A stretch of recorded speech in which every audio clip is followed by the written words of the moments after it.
Le passage de l'école élémentaire au collège est souvent synonyme de grands changements pour votre enfant. Devenir collégien, cela veut dire s'adapter à une nouvelle organisation, de nouvelles règles, à un emploi du temps différent ou encore à un professeur par discipline. On doit changer de classe, on doit aller dans le collège, changer de classe. Ça change vu qu'on a un professeur pour chaque matière. On commence plus tôt, ça c'est un peu ennuyant.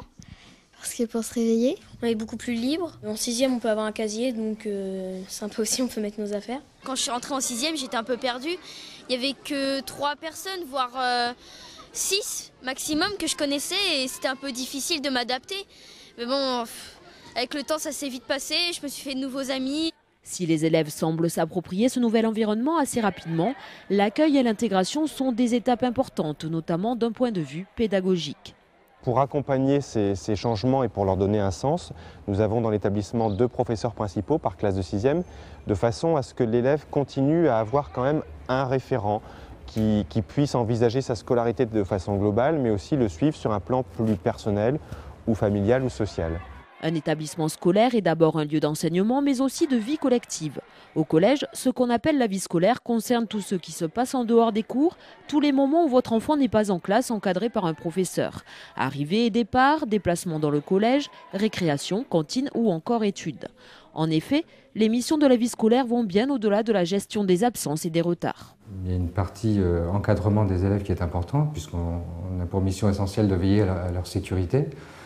Donc c'est grâce aux surveillants que ça peut fonctionner. On continue à apprendre aux élèves à vivre en communauté, ce qui implique le respect d'un certain nombre de règles et aussi un suivi.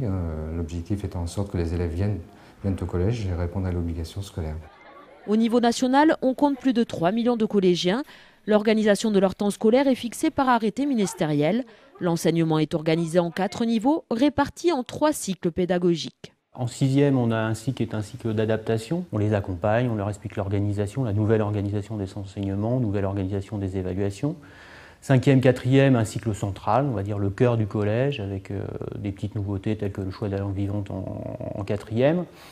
Et puis en 3e, cycle d'orientation, où le but de cette année est de préparer le projet de l'élève, l'accompagner au mieux, de définir à lui ses objectifs. C'est à la fin de la classe de 3e que les élèves finalisent leur projet d'orientation, un travail effectué tout au long de leur scolarité sous forme d'intervention collective ou d'un suivi individualisé. Au niveau des rendez-vous, ça peut être des élèves qui viennent seuls ou encore accompagnés de leurs parents.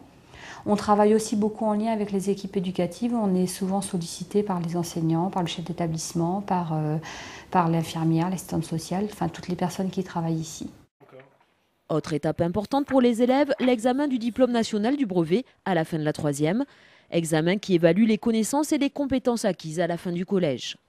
Le brevet c'est important parce que déjà oui, c'est le premier diplôme pour une nouvelle vie, quoi, pour la vie après.